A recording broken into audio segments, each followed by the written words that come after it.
Bismillahirrahmanirrahim. Assalamualaikum warahmatullahi wabarakatuh.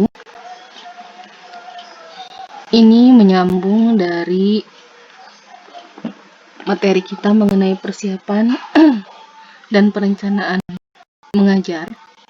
Karena kemarin terputus ya, kita lanjutkan.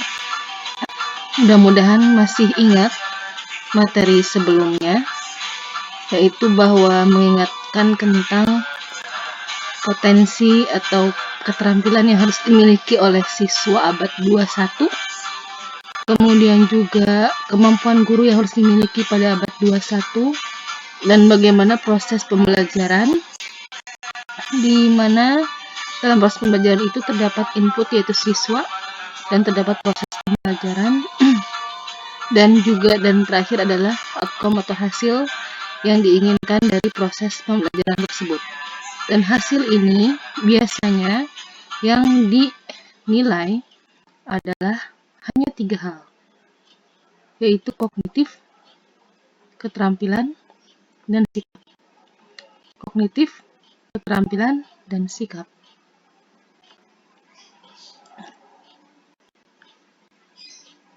Dan diharapkan siswa sesuai dengan kemampuan abad 21 sebelumnya, siswa ini dari kognitifnya dia memiliki kemampuan kreatif, berpikir kritis, kemudian memiliki kemampuan kolaborasi atau kerjasama, dan juga memiliki kemampuan komunikasi. Dan siswa juga memiliki literasi digital, kemampuan untuk menyerap informasi digital, dan juga menerapkan ESD, yaitu kepedulian terhadap sumber daya alam. Kenapa ini cukup penting? Sudah dijelaskan sebelumnya, karena memang kondisi alam semakin menipis, sumber daya alam semakin menipis, sehingga mau tidak mau untuk generasi yang akan datang harus memiliki kepedulian untuk memberdayakan alam secara bijak, sehingga tidak akan membuat alam menjadi rusak. Oke, kita lanjut tadi. 3 hal yang akan selalu menjadi hal yang diharapkan dalam outcome, yaitu kognitif, psikomotorik, atau keterampilan, dan afektif atau sikap. Kita lihat yang kognitif atau kemampuan berpikir. Kemampuan berpikir itu diantaranya kemampuan berpikir kritis, kemampuan berpikir kreatif, kemudian kemampuan berpikir yang termasuk ke dalam ranah taksonomi Bloom, yaitu menghafal, memahami, menerapkan, menganalisis, mengevaluasi, dan mencipta. Nah, ini nanti bisa menjadi kunci sebenarnya untuk membuat soal-soal ya, yang sekarang terkenal dengan adanya Lotz Law, Lotz dan Hotz ya, low order thinking skill dan high order thinking skill. Lotz itu dari menghafal, memahami, menerapkan. Kemudian Hotz itu dari menganalisis, mengevaluasi, dan mencipta. Kebanyakan dari kita terfokus kepada ini. Kebanyakan dari kita melihat KD atau kompetensi dasar dan memekannya hanya pada ini. Padahal, ingat tadi, apa yang diharapkan dari siswa abad 21? Mereka memiliki kemampuan berpikir kritis dan kemampuan berpikir kreatif.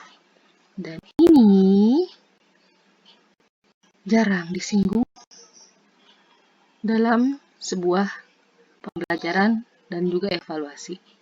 Nah, ini yang menjadi PR kita juga. Jadi jangan sampai kita hanya terfokus kepada taksonomi Bloom sebenarnya. Kemudian afektif, yaitu sikap, motivasi, minat, dan sebagainya. Ini juga yang seringkali menjadi ada miskonsepsi atau kesalahan. Kenapa yang kita utamakan adalah pendidikan karakter? karakter dengan nilai-nilai yang cukup kompleks ya. Langsung ke sini. Pembelajaran harus menghasilkan siswa yang memiliki karakter A, B, C, D, E. Padahal, untuk mencapai karakter ini, ada 4 tahapan sebelumnya yang harus dilalui oleh siswa. Dan 4 tahapan inilah yang nantinya akan dapat membentuk karakter. Yang pertama adalah receiving, attending, menerima atau memperhatikan. Jadi kalau siswa ingin memiliki karakter, yang pertama, dia harus menerima kebiasaan, hal-hal yang ingin kita tanamkan menjadi karakter. Dia harus memperhatikan kebiasaan atau hal-hal yang ingin kita jadikan sebagai karakter. Kemudian responding atau merespon. Dan diharapkan dia merespon dari hal-hal atau kebiasaan yang kita harapkan menjadi karakter. Kemudian dia akan menghargainya dan dia akan membentuk kebiasaan tersebut dalam dirinya, baru kemudian itu menjadi karakter dirinya. Misalnya, kita menanamkan untuk jujur. Kita menjelaskan mengenai jujur, sehingga siswa nanti menerima, oh jujur itu baik. Dan dia akan merespon dan menghargai kejujuran.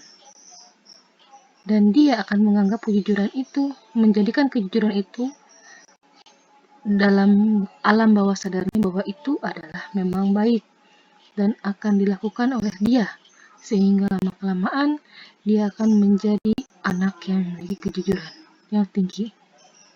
Ingat, ada respon, ada menghargai, ada proses attending, memperhatikan, melihat mendengar apa yang gurunya lakukan. Jika seorang guru ingin menanamkan karakter kejujuran, maka dalam keseharian gurunya itu juga harus menunjukkan kejujuran. Kenapa?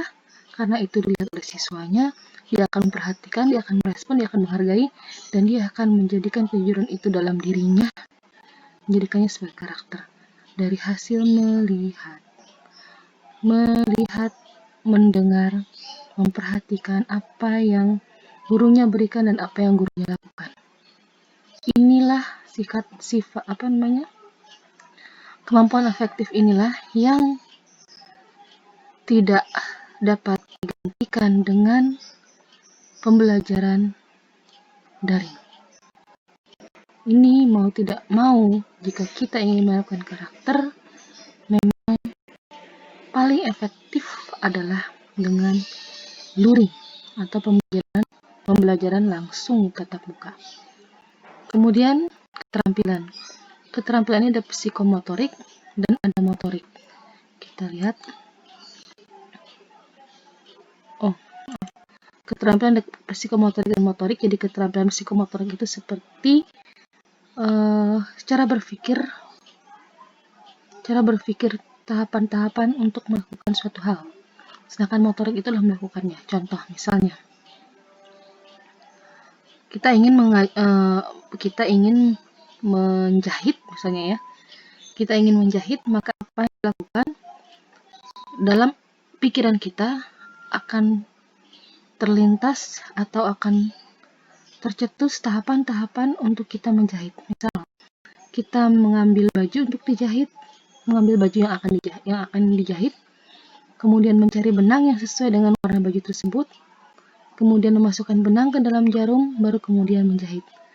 Proses yang tadi, proses berpikir untuk motorik itu disebut psikomotorik. Sedangkan motoriknya sendiri adalah ketika siswa tersebut atau ketika kita melakukan menjahit. Jadi ini adalah proses, ini adalah cara berpikir. Psikomotorik adalah cara berpikir, motorik adalah proses melakukannya. Itu keterampilan ya, kemampuan tampil. Jadi tadi ada 3 hal yang diharapkan outcome dari seorang peserta didik, yaitu kognitif, kemudian afektif, dan keterampilan. Kemudian kita lihat, nah bagaimana persiapan kita mengajar. Dalam persiapan kita mengajar, kita harus mengetahui 4 hal atau merencanakan dan mempersiapkan 4 hal. Yang pertama adalah pendekatan, kemudian yang kedua adalah metode, kemudian yang ketiga adalah medianya, dan yang keempat adalah model pembelajarannya. Kita lihat yang pertama, pendekatan. Pendekatan adalah strategi sebelum pelaksanaan untuk mencapai tujuan yang ingin dicapai. Dan ini memperhatikan karakteristik tujuan yang ingin dicapai. Makanya menentukan tujuan pembelajaran itu sangatlah penting, atau dalam hal ini sekarang biasa juga kita mengambil tujuan pembelajaran dari IPK, indikator pencapaian kompetensi, kita turunkan menjadi tujuan.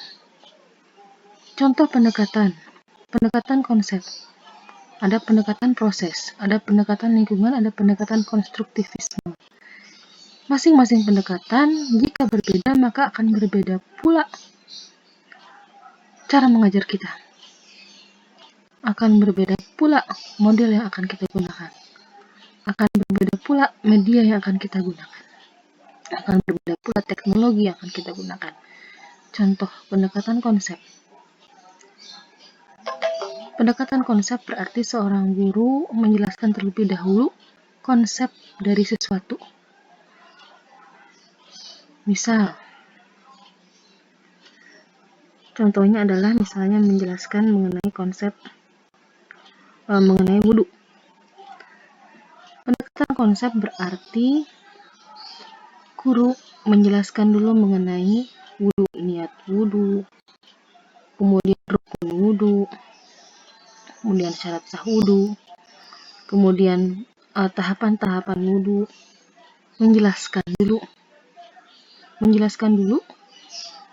itu dengan cara konsep, baik itu menjelaskannya secara verbal, kemudian dikuatkan dengan visual atau gambar, itu konsep. Itu pendekatan konsep. Berarti apa saja yang harus kita persiapkan? Ya tadi berarti kita harus memiliki modul atau buku, karena nanti siswa akan melihat bukunya. Kemudian juga kita setelah menjelaskan secara verbal, kita bisa memperkuat dengan yang namanya gambar. Berarti kita mempersiapkan gambarnya juga. Atau kita memperkuat dengan video. Berarti kita mempersiapkan videonya juga. Tapi itu masih sekitar konsep. Proses, kalau proses berarti nantinya siswa bisa langsung menuju ke masjid, misalnya dibawa ke masjid, kemudian bisa langsung mempraktekkan wudhunya. Pendekatan proses, mempraktekkan wudhunya masing-masing seperti apa, kemudian dia bisa menjelaskan apa saja yang dilakukan dari mulai sebelum wudhu sampai selesai wudhu. Nanti bisa ditambahkan oleh gurunya. Itu proses. Lingkungan. Nah, kalau lingkungan bisa pendekatan lingkungan, misalnya siswa diajak ke masjid, kemudian diminta untuk memperhatikan orang-orang yang berwudu seperti apa. Selain dia ikut berwudu, dia juga memperhatikan seperti apa, bagaimana orang-orang itu berwudu. Apakah ada perbedaan satu dengan yang lainnya, caranya seperti apa, itu lingkungan.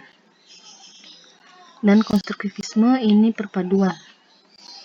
Ya, perpaduan biasanya antara lingkungan, proses. Tapi ini dan tadi seperti yang tadi akan mempengaruhi selanjutnya ketika kita melakukan pendekatan konsep, apa yang media yang harus dilakukan, media teknologi yang digunakan apa, proses seperti apa, lingkungan seperti apa, dan seterusnya. Kemudian metode adalah cara yang dipakai untuk mencapai tujuan. Nah, metode ini juga seringkali ada miskonsepsi. Maksudnya miskonsepsi seperti apa? Contohnya metode ceramah dengan metode tanya jawab, metode diskusi. Ini seringkali seorang guru menganggap ketika kita berceramah kemudian ada tanya jawab dengan siswa, maka itu ada metode ceramah dan ada metode tanya jawab. Atau misalnya ceramah kemudian diskusi, maka ada metode ceramah dan metode diskusi. Sebenarnya tidak seperti itu. Metode ceramah misalnya, ketika seorang guru menggunakan metode ceramah, maka guru menjelaskan suatu materi benar-benar seorang siswa atau siswa atau peserta didik mendapatkan pengetahuan dengan apa yang kita sampaikan. Dari apa yang kita sampaikan lewat ceramah, peserta didik mendapatkan pengetahuan, mendapatkan keterampilan dari apa yang kita jelaskan melalui ceramah. Itu berarti metode ceramah. Sekalipun setelah itu ada tanya jawab antara guru dengan siswa, tetap bukan menjadi metode tanya jawab. Walaupun setelah itu ada diskusi misalnya, tetap bukan metode diskusi. Jadi kalau metode ceramah, seorang peserta didik mendapatkan ilmunya melalui apa yang kita sampaikan secara langsung dengan ceramah. Itu berarti metode ceramah. Kalau metode tanya jawab, memang dari awal pembelajaran, siswa atau peserta didik mendapatkan ilmunya melalui proses tanya jawab. Ini biasanya disebut sebagai ilmu Socrates. Socrates itu seorang filsuf ya.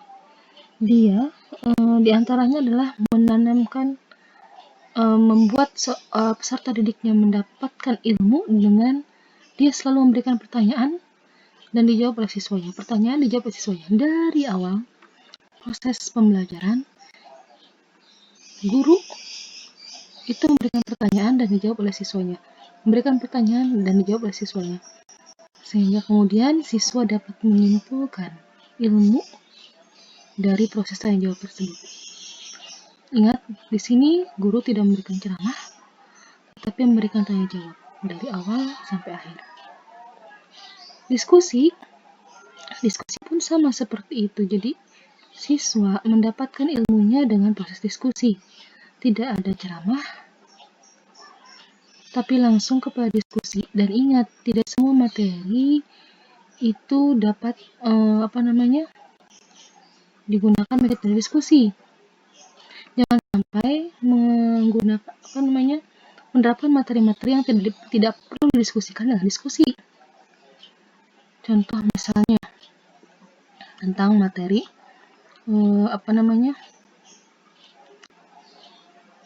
tentang materi rukun iman, rukun Islam. Itu tidak perlu diskusi, kecuali kalau misalnya kita Anda membahas tentang rukun iman ya, Anda membahas tentang rukun Islam ya, kemudian didiskusikan. Tidak perlu seperti itu. Kecuali misalnya diskusi ini biasanya adalah dicampur dengan mode pembelajaran problem solving. Misalnya kita memberikan suatu masalah yang berhubungan dengan materi yang nantinya akan membuat siswa menemukan suatu ilmu atau pengetahuan dari masalah tersebut. Misal tentang akidah. Tentang akidah ada suatu permasalahan dan kemudian didiskusikan. Kemudian siswa akhirnya dapat menyimpulkan seperti apa itu akidah yang seharusnya. Itu diskusi. Jadi tidak perlu guru menjelaskan mengenai bagaimana dan seharusnya akidah itu, tapi lewat masalah dan diskusikan oleh siswa. Itu metode diskusi. Widya wisata berarti metode yang siswa melakukan kunjungan langsung. Proyek, metodenya adalah proyek, memberikan proyek. Jadi siswa melakukan proyek yang nantinya di situ siswa dapat menyimpulkan sebuah ilmu atau pengetahuan dari proyek tersebut atau keterampilan dari proyek tersebut. Seperti itu. Media sudah jelas alat yang digunakan untuk membantu menyampaikan pesan. Tadi ingat bahwa metode pendekatan yang kita gunakan, metode yang kita gunakan akan mempengaruhi media yang kita gunakan. Media saat ini bisa lebih banyak cetak elektronik ya. Kalau yang asli sangat bisa juga model yang memang lebih mantap jika asli dan model dalam bentuk asli gitu. Tapi jika tidak pun kita bisa menggunakan cetak atau elektronik. Model. Nah, model ini sebuah tata urutan pembelajaran yang didasarkan pada urutan logis agar siswa bisa belajar. Didasarkan pada teori atau cara berpikir tertentu, kemudian ada komponen dan urutan yang jelas. Model pembelajaran sudah ditugaskan kemarin ya, sangat banyak sekali model pembelajaran. Dan tidak mungkin kita bisa menerapkan semuanya. Model pembelajaran yang lebih sering digunakan pada kurikulum 2013 adalah model-model pembelajaran yang bersifat student center atau siswa aktif. Misalnya discovery learning atau project based learning atau inquiry, ya, inquiry, atau yang sekarang terbaru adalah model pembelajaran STEM. STEM itu science, teknologi, matematik, engineering dan matematik. Itu sedang booming saat ini. Pembelajaran STEM. Apakah agama bisa? Apakah pelajaran agama bisa menggunakan STEM? Bisa saja. Ya, bisa saja. Ini model yang sangat banyak sekali. Bisa nanti dipelajari lagi. Nah, jadi intinya sebenarnya ya ini kalau teknologi ya. Jadi antara pendekatan metode media model itu pemilihan pendekatan metode media model dan teknologi kita harus memperhatikan karakteristik materinya, kondisi statistiknya dan tujuannya. Jadi tidak semua materi bisa digunakan metode A, pendekatan A, media A, model A, tidak. Setiap materi punya karakteristik masing-masing yang bisa menggunakan metode masing-masing, metode yang berbeda, pendekatan yang berbeda, atau media yang berbeda. Ini tidak bisa disamakan. Seperti itu. Nah, ini yang penting, sintaks. Model pembelajaran lah yang nantinya akan dicantumkan. Sintaks dari model pembelajaran lah yang nantinya akan dicantumkan dalam perencanaan pembelajaran atau RPP biasanya. Apa yang kita tuangkan dari kegiatan awal pembuka, kemudian kegiatan inti, kegiatan penutup. Kegiatan inti itu biasanya berisi sintaks. Kegiatan inti itu biasanya berisi sintaks. Sintaks dari model pembelajaran yang kita pilih. Makanya sebenarnya tidak ada kegiatan inti yang sama semua. Kebanyakan RPP adalah copy paste dan kegiatan intinya sama semua. Padahal model pembelajarannya beda misalnya, tapi kegiatan intinya sama semua. Itu yang menjadi latah kesalahan yang dilatahkan itu. Latah kesalahan. Ya. Jadi ikut-ikutan semuanya gitu ya. Salah dan ikut-ikutan semuanya gitu. Kurang tepat dan ikut-ikutan semuanya. Padahal sintaks itu modelnya beda, maka sintaksnya beda. Discovery learning mempunyai sintaks masing-masing tertentu. PBL atau problem based learning juga memiliki sintaksnya sendiri. Jadi nggak sama, jangan sampai sintaks itu sama semua. Padahal modelnya A, padahal modelnya B, padahal modelnya C, tapi sintaksnya sama semua. Itu salah. Itu. Di makalah yang model kemarin juga ada sintaksnya. Dan itu bisa digunakan dalam kegiatan, diterapkan dalam pembuatan RPP. Sintaksnya itu adalah di kegiatan inti. Itu mungkin ya perbandingan beberapa model pembelajaran, model konstruktivisme, model belajar sosial, model inquiry. Ini beda-beda. Model konstruktivisme itu memberikan eksplorasi, restrukturisasi, aplikasi, dan review. Model belajar sosial itu retensi, reproduction, maksudnya reproduction ya, dan motivasi. Inquiry itu dimulai dari perumusan masalah, perencanaan penyelidikan, analisis data, aplikasi, dan review. Ini sintaksnya. Ya. Jadi sintaksnya juga berbeda-beda, makanya tidak sama antara satu model dengan model yang lain sintaksnya. Jadi kalau di RPP ada sintaks yang sama semua, kegiatan intinya sama semua dari A sampai B, modelnya tapi beda, itu berarti copy paste. Kalian sudah tahu, berarti nanti ketika membuat RPP modelnya A, maka saya model inquiry nih. Berarti yang pertama adalah perumusan masalah. Siswa diminta untuk merumuskan masalah dari fenomena yang terjadi misalnya belakangan ini di alam, atau misalnya fenomena nikah dalam itu teh nikah kontrak atau nikah mut'ah misalnya ya, perumusan masalah dulu, kemudian merencanakan penyelidikan, temukan data, kemudian menganalisis data, aplikasi review. Kalau sosial bukan seperti itu tahapannya. Yang pertama tensi memperhatikan dulu fenomenanya. Memang kalau sosial itu hadir langsung biasanya ya. Dan kalau konstruktivisme ini mengeksplorasi dulu, mengeksplorasi pemikiran atau pendapat siswa tentang suatu hal, kemudian merestrukturisasi pemikiran siswa tentang hal tersebut, kemudian mengaplikasikan pemikiran siswa tersebut dan mereview. Jadi masing-masing memiliki sintaks yang berbeda-beda, yang tentunya akan menghasilkan RPP dengan kegiatan inti yang berbeda-beda pula. Itu saja mungkin untuk tambahan dari yang modul dari penjelasan kemarin mengenai persiapan dan perencanaan pembelajaran.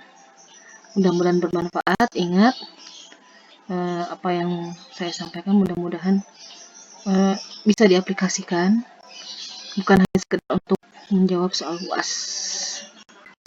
Ya itu saja. Wassalamualaikum warahmatullahi wabarakatuh.